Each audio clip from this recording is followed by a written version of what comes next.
I took her home. She was sitting in the middle of the room when I got there, so I just took her home. Pitiful, really. Pitiful. Milkman shrugged. He didn't want to talk about Hagar, but it was in a way sick. But it was a way to sit Qatar down and get around to asking him something else.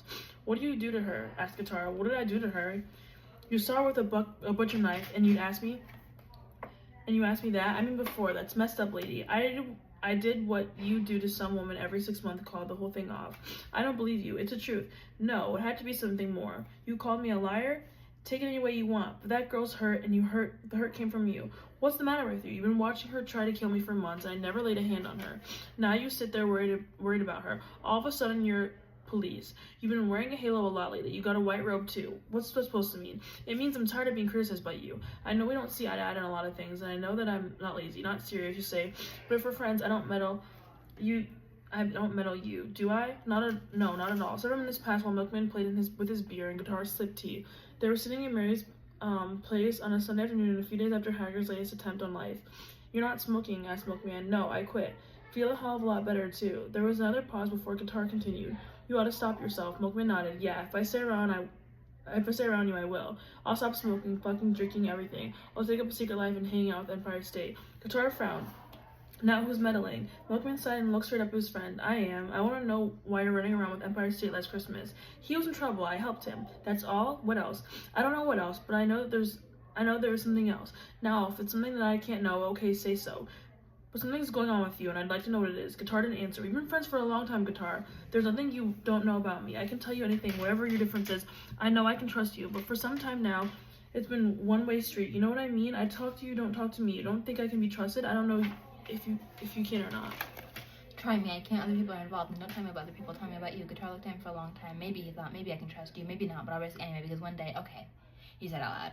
But you have to know what I'll tell you. You can't go any farther, and if it does, you'll be dropping a rope around my neck. Now, do you still want to know it? Yeah, you sure? I'm sure. Guitar poured some more hot water over his tea. He looked into his cup for a minute while the leaf slowly settled to the bottom. I suppose you know that white people kill black people from time to time, and most folks shake their heads and say, ain't that a shame? Milkman raised his eyebrows. He thought Guitar was going to let him in on some big deal he had going, but he was slipping into his race bag. He was speaking slowly, as though each word had to count, and as though he was listening carefully to his own words. I can suck my teeth. They were saying, I had to do something. The only thing left to do is balance it, keep things on even keel. Any man, any woman, or any child is good for 5 to 7 generations if aired before they're bred out. So every death is a death of 5 to 7 generations. You can't stop them from killing us, from trying to get rid of us. Anytime they succeed, they get rid of 5 to 7 generations. I have helped to keep the numbers the same. There's a society. It's made up of a few men who are willing to take some risks. They don't initiate anything. They don't even choose. They're as indifferent as rain. But when a Negro child, Negro woman, or Negro man is killed by whites, and nothing is done about it by their law and their courts, the society selects a similar victim at random, and if they execute him or her in a similar manner if they can. If the Negro is hanged, they hang. If the Negro is burnt, they burn. Raped and murdered, they rape and murder, if they can. If they can't do it precisely in the same manner, they do it in the ways they can, but they do it. They call themselves the 7 days. They are made up of 7 men, a white 7 and only 7. If one of them dies, your laser is no longer affected, another is chosen. Not right away, but because the kind of choosing takes time. They don't seem to be in a hurry. Their secret is time, to take the time, to last. Not to grow, that's dangerous, because you might become known. They don't write their names into themselves or brag to women. They don't. Time and silence, those are their weapons, and they go on forever. It got started in 1920 when that private from Georgia was killed after his balls were cut off, and that veteran was blinded when he came home from France in World War I. It's been operating ever since. I am one of them now. Milkman had a home so very still at the time Guitar spoke. Now he felt tight, shriveled, and cold. You're gonna kill people? Not people, white people. But why? I just told you it's necessary. It's gotta be done to keep the ratio the same. And if it isn't done, if it just goes along the way it has, then the world is a zoo and I can't live in it. Why don't you turn down the ones who did the killing? Why kill innocent people? Why not just those who did it? It doesn't matter who did it. Each and every one of them can do it. So you could just get any one of them. There are no innocent white people because every one of them is a potential person killer, if not an actual one. You think Hitler surprised them? You think they just because they went to war they thought he was a freak? Hitler's the most natural white man in the world. He killed Jews and gypsies because he didn't have us. Can you see those Klansmen shocked by him? No, you can't. But people who lynch and slice up people's balls are crazy, Guitar, crazy. Every time somebody does a thing like that to one of us, they say the people who did it were crazy and ignorant.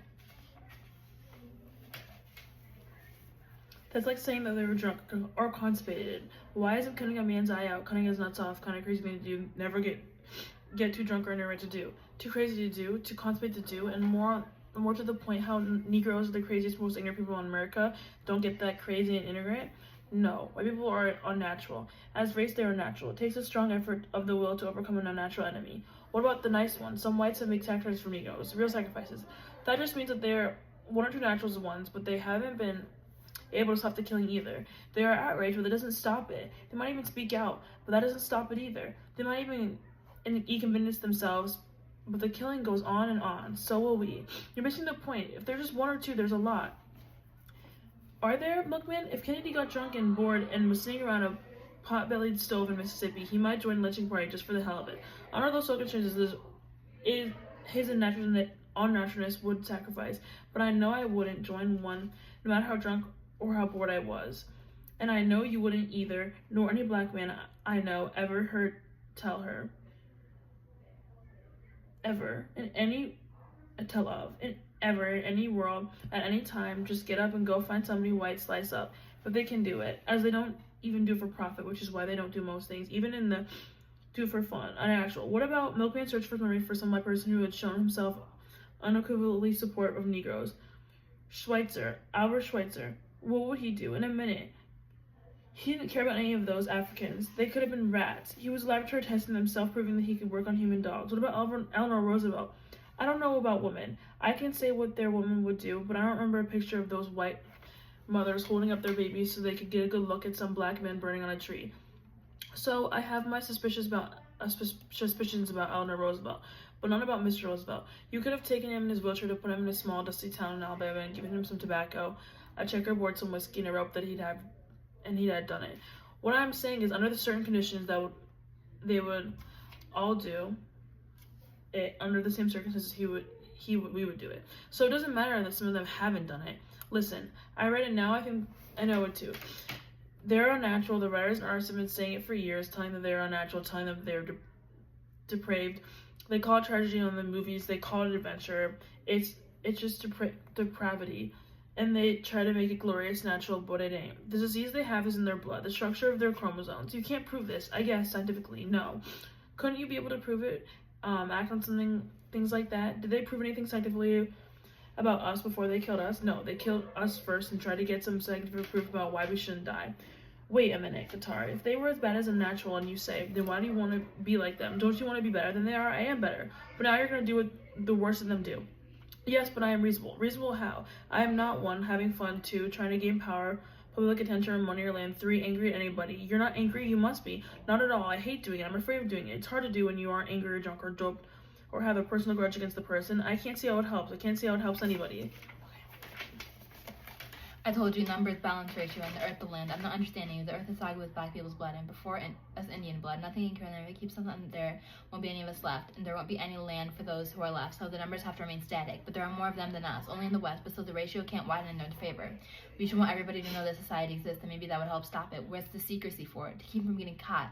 Can you even let other Negroes know about it? I mean, to give us hope? No, why not? Betrayal, the possibility of betrayal. Well, let them know. Let white people know. Let the mafia or the Klan frighten them into behaving. You're talking foolishness. How can you let one group know and not the other? Besides, we're not like them. The mafia is unnatural. So is the Klan. One goes for money, the other goes for fun, and have huge profits and protection at their disposal. We don't. But it's not about other people knowing. We don't even have to tell the victims. You just whisper to them, your day has come. The beauty of what we do is secrecy. It's smallness. The fact that nobody needs the unnatural satisfaction of talking about it, telling about it. We don't discuss it among ourselves, the details. We just get an assignment. The Negro was killed on Wednesday, the Wednesday man takes it. If he was killed on a Monday, the Monday man takes that one. And we just notify one another when it's completed, not how or who. And if it ever gets to be too much, like which for Robert Smith, we do that rather than crack and tell somebody, like Porter. It was getting him down. They thought somebody would have to take over his day. He just needed a rest and he's okay now. McMahon stared at his friend and then let the spasm he had been holding back run right through him. I can't buy a guitar. I know that. There's too much wrong with it. Tell me. Well, for one thing, he'll get caught eventually. Maybe, but if I'm caught, I'll just die earlier than I'm supposed to. Not better than I'm supposed to. And how I die or when doesn't interest me. What I die for does. It's the same as what I live for. Besides, if I'm caught, they'll accuse me and kill me for one crime, maybe 2, never for all. And there are still 6 other days in the week. We've been around for a long, long time. And believe me, we'll be around for a long, long time to come. You can't marry. No. Have children? No. What kind of life is that? Very satisfying. There's no love in it. No love? No love? Didn't you hear me? What I'm doing ain't about hating white people. It's about loving us. About loving you. My whole life is love. Man, you're confused. Am I what? Those concentration camps, Jews hunt down Nazis. Are they hating Nazis or loving dead Jews? It's not the same thing. Only because they have money and publicity. No, because they turn them over to courts. You kill, and you don't kill the killers. You kill innocent people. I told you there are no, and you don't go a correct thing by. We poor people, milkmen. I work at an auto plant. The rest of us barely eke out a living. Where's the money? Is the state, the country, France, or justice? You say Jews try to catch them in the court. Do you have a court? Do we have a court? Is there any courthouse in one city or country where the jury would convict them? There are places right now where Negroes can't testify against a white man. There are judges and jury in the court and the legal bound to ignore anything Negro has to say. What that means is just as a black man is a victim of a crime only when a white man says he is. Only then is there anything like near justice or courts where a cracker kills a Negro. There wouldn't have to be no 7 days. But there ain't, so we are. And we do it without any money, without support, without costumes, without newspapers, without senators, without lobbyists, without illusions. You sound like that redheaded Negro named X. Why don't you join him and call yourself Guitar X? X Baines. Whatever this is make. I don't have a damn about your name. You missed the point. His point is to let people know we don't accept your slave name. I don't give a shit what white people think. Besides, I don't accept it. It's part of who I am. Guitar is my name. Baines is a slave master's name, and I am all of that. Slave names don't bother me, but a slave status does. And knocking out white people to change your slave status, believe it. Does it do anything for slave status? Guitar smiles. Well, it doesn't. Hell no, Milkman frowned. Am I going to live any longer because you read the newspaper and age people and then ambush some people, old white man? It's not about you living longer. It's about how you can live and why. This is about whether your children can make other children. It's about trying to make a world where one day white people will think before they lynch. Guitar, none of that shit's going to change now. And how I live or any other Negro lives. What you're doing is crazy, and somebody else, it's a habit. If you do it enough, you can do it to anybody. You know what I mean? A torpedo is a torpedo. I don't care what are the reasons. You can off anybody you don't like. You can off me. We don't off Negroes. You hear what I'm saying? Negroes, not Milkman. No, not you, Milkman. We don't off Negroes. Shit, man. Suppose you change your parliamentary rules. The days are the days. It's always been that way for a long time. Milkman thought about that. Any other dudes in it? Any other soldiers? You the only young one? Why? Because young dudes are subject to change the rules. You worried about yourself, Milkman? Guitar looked amused. No, not really. Milkman put a cigarette out and reached for another one. Tell me, what's your day? Sunday. I'm Sunday, man. Milkman rubbed the ankle of his short leg. I'm scared for you, man. That's funny. I'm scared for you, too.